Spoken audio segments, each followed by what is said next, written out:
సీరియల్లో సినిమాలో నటించాలనుకుంటున్నారా? అయితే వెంటనే మా యాక్టింగ్ స్కూల్లో జాయిన్ అవ్వండి. నమస్తే, welcome back to Suman TV. Present మనతో పాటు ఉన్నారు అనలిస్ట్ మందర కృష్ణారెడ్డి గారు. నమస్తే సార్. నమస్తే అమ్మా. సార్, H1B వీసా అసలు ఆ రూల్స్ స్ట్రిక్ట్ చేయడం వల్ల ఎన్ని ఇబ్బందులు వస్తున్నాయంటే మన వాళ్ళకి మనం చాలా వీడియోలో మాట్లాడుకున్నాము.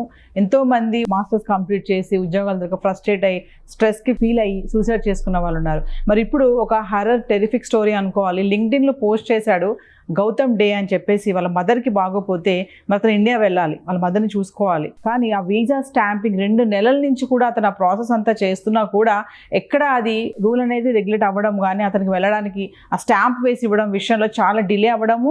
మరి ఈ లోపల స్ట్రక్ అయిపోయాడు. ఇక్కడ మదర్ ఏమో అక్కడ ఉన్నారు, ఆఖరికి చూసుకోలేకపోయాననే బాధతో అతను ఒక పోస్ట్ పెట్టడం జరిగింది. అదొకసారి మనం మాట్లాడుకుంటే సార్.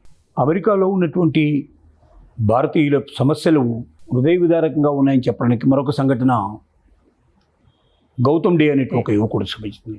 ఈ గౌతమ్ డే అనేవాడు H1B వీసా మీద ఉన్నాడు. అది పూర్తయిపోయింది. మళ్ళీ స్టాంపింగ్ చేసుకోవడానికి ఇండియాకి రావాలి. ఇండియాకి వస్తే మళ్ళీ తిరిగి అమెరికాకు వెళ్తాడో లేదనే భయం కూడా ఒకవైపున ఉంది.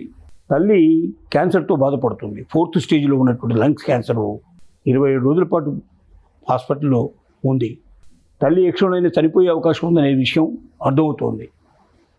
ఆ తల్లిని చూడాలని కొడుకు ఆరాటపడ్డాడు. లాస్ట్ డేస్లో ఎవరైనా సరే చూడాలని, అలాగే ఆ తల్లికి ఉంటుంది, ఆ కొడుకు ఉంటుంది, ఇద్దరికి ఉంటుంది. ఆ కోరిక నెరవేర్చాలనే ప్రయత్నం విపరీతంగా చేశాడు అతను. 2 నెలల పాటు ఇండియన్ ఎంబసీని ఎన్నోసార్లు కలిశాడు. ప్రతిరోజు ఇన్ఫర్మేషన్ ఇచ్చుకుంటూ వెళ్ళాడు. కానీ స్లాట్ అనేది దొరకలేదు అతనికి. ఎందుకంటే ఇక్కడ ఆపేసారి ఇవన్నీ ఆపేయడం వల్ల స్టాంపింగ్ దొరకలేదు. ప్రయత్నాలన్నీ చేసి చివరికి తల్లి చనిపోయినట్టు విషయం తెలిసిన తర్వాత వీడియో కాల్లోనే వెబ్కామ్లోనే చూసుకొని అక్కడి నుంచి అశ్రునయనాలతోటి విడుకోలు పడవలసిన పరిస్థితి ఏర్పడింది. ఇలా ఎంతోమంది ఉన్నారు. అంటే మరణించకపోయినా జబ్బున పడ్డ పరిస్థితులు ఇక్కడికి వచ్చి ఇండియాలోకి వచ్చి ఇండియాలో ఆగిపోయి అమెరికా వెళ్ళలేని వాళ్ళు చాలామంది ఉన్నారు. అమెరికా నుంచి ఇండియాకు రాలేని వాళ్ళు చాలామంది ఉన్నారు. పెళ్ళిళ్ళు ఆగిపోయినాయి. వాళ్ళు వీడియోలోనే ఫోన్ చేసి పెళ్ళిళ్ళు చేసుకున్నటువంటి సంఘటనలు కూడా మనకు కనబడుతున్నాయి. ఇలాంటి అనేక రకాల గాథలకి నిలయమైపోయింది. ఆయన ఒక పోస్ట్ కూడా పెట్టాడు సార్, క్రూయల్ ఇమిగ్రేషన్ రూల్స్ అని చెప్పేసి ఒక లింక్డ్ఇన్లో ఒక పోస్ట్ పెట్టడం కూడా చూసాం మనం. అంటే ఫ్యామిలీయా కెరియరా ఏది కావాలి మీకు, ఏది కావాలనేది కూడా నిర్ణయించుకోవాల్సిన పరిస్థితులు కూడా ఇక్కడ కనబడుతున్నాయి. ఈ స్థితిలో రోజు రోజుకి అమెరికా మీద అసహ్యం కలిగే పరిస్థితి, అక్కడ ఉండకుండా బయటికి రావాలనే కోరిక బలంగా ఉండడానికి కూడా కారణం ఏర్పడుతోంది. కొత్తగా వెళ్ళాలనుకున్న వాళ్ళు ఇంకా బద్దుబాబు మాకు మేము వెళ్ళము అమెరికా, కానీ వాళ్ళంతా వాళ్ళే అమెరికా వచ్చి విత్డ్రా చేసుకునే పరిస్థితులు కూడా కనబడుతున్నాయి.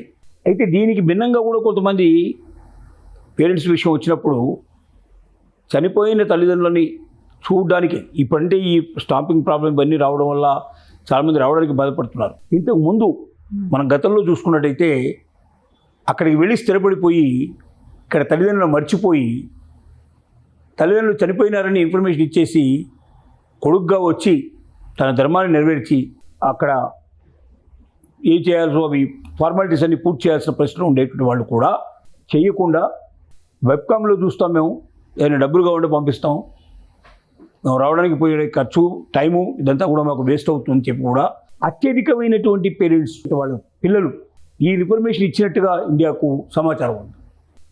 ఇది సరైన విధానం కాదు. ఇప్పుడు మనం చెప్తున్న కేసు వేరు.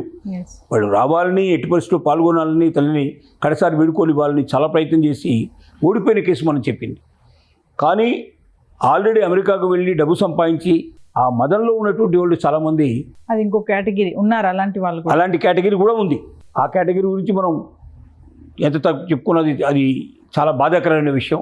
కానీ తల్లిదండ్రులు చూడాలి, వాళ్ళ కడసారి చూపు లభించాలని కోరుకునేటువంటి పిల్లలు కూడా ఉన్నారు. అందులో ఈ సంఘటన ఉంది. అంటే సార్, ట్రంప్ తీసుకునే నిర్ణయాలు చూడండి అంటే ఎంత దిగజారిపోతున్నాయంటే మన వాళ్ళు ఎంత ఇబ్బంది స్ట్రక్ అయిపోయినట్టే కదా టెక్కీ అక్కడ పాపం. ఖచ్చితంగా. అంటే గత 50 ఏళ్ల నుంచి స్వాతంత్రం వచ్చినప్పటి నుంచి అమెరికాకు వెళ్ళి సెటిల్ అవ్వడం అనేది పెరిగింది. స్వాతంత్రం రాకముందు చాలా అరుదుగా వెళ్ళేవాళ్ళు, ఒకళ్ళు ఇద్దరు పోయేవాళ్ళు, ఎక్కువ పోయేవాళ్ళు కారు. స్వాతంత్రం వచ్చిన తర్వాత ఏంటంటే అవకాశాలు అక్కడ బాగా పెరిగినాయి. తర్వాత రాకపోకలు పెరిగాయి. ఇక్కడి నుంచి ఫ్లైట్స్ ఇట్లా అరేంజ్మెంట్ పెరిగింది. తర్వాత అక్కడ ఉన్న ఇన్ఫర్మేషన్ కూడా తెలవడం ప్రారంభమైంది. కాబట్టి మెల్లగా పెరిగారు. తర్వాత టెక్నాలజీ పెరిగిన తర్వాత, ఐటీ రంగం బాగా డెవలప్ అయిన తర్వాత, మన దగ్గర కూడా బాగా చదువుకున్న వాళ్ళ సంఖ్య పెరిగిన తర్వాత అమెరికా అనేది చాలామందికి యూత్లో ఉండేట్లు ఒక పెద్ద డ్రీమ్ కాబట్టి ఆ డ్రీమ్ నెరవేర్చుకోవడానికి ప్రయత్నం చేశారు. ఇప్పుడు దానికి రివర్స్ నడుస్తోంది. ఇప్పుడు అమెరికా నుంచి ఎప్పుడు బయటికి వెళ్ళాలనే పరిస్థితి కూడా క్రియేట్ అయింది. ఓవర్ ఏ పీరియడ్ ఇట్లాగే ఉంటే 2-3 ఏళ్ల లోపల ఈ మార్పు రాకపోతే ఆటోమేటిక్గా మ్యాక్సిమం పీపుల్ బయటకు వస్తారని మాత్రం ఖచ్చితంగా మనం చెప్పచ్చు. Thank you.